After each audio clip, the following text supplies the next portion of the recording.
Ayan, ito na po. Ito na po yung demo natin sa Energy Saver natin. Papakita lang namin sa inyo yung actual na maititipid nyo ha. Gagamitan natin ng simpleng demo, yung electric fan. Makikita mo ito yung system niya. Ayan, oh. Dito makikita yung wattage consumption. Bali, ano po ito?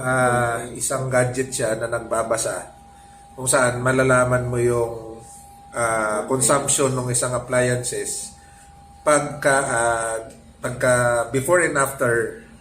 Ito po yung gadget na pampatipid natin sa kuryente. Yan, centralized po yan.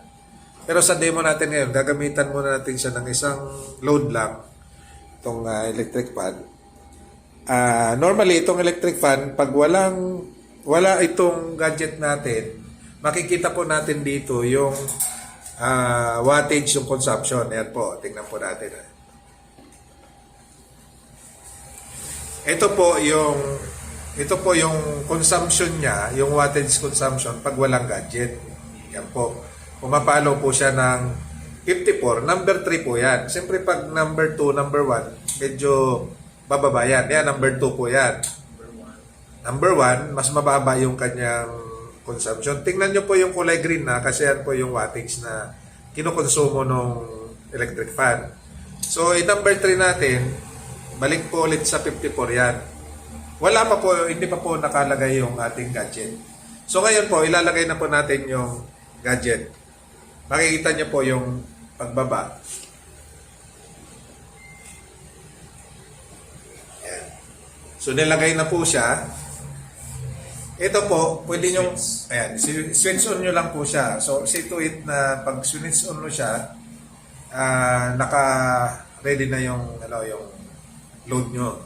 So, yan po, nung nalagyan na po ng saver natin, naging 2.6 watts na lang yung kanyang consumption out of 54 watts kanina.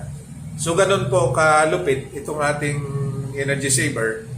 So, hindi lang po siya talagang claim natin, kundi pinapakita natin yung epekto. So, mas maganda po siguro kung actual na may meter, malalaman mo talaga yung ikot at yung pagbagal ng ikot at saka pagbilis pag wala pang energy saver natin. So, pag meron yung energy saver, makikita nyo po talagang bumaba yung consumption pero yung performance ng electric fan ng load, hindi po nagbago.